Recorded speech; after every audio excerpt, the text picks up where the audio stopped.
Ну что я хочу вам сказать, пока вы там в трансляции что-то пытаетесь, что-то фыркать, мыркать, пыркать, и ваши слова вообще ничего не стоят.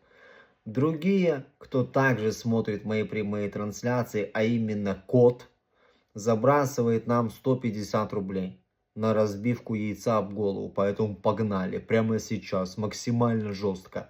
Для кота разбиваю яйцо.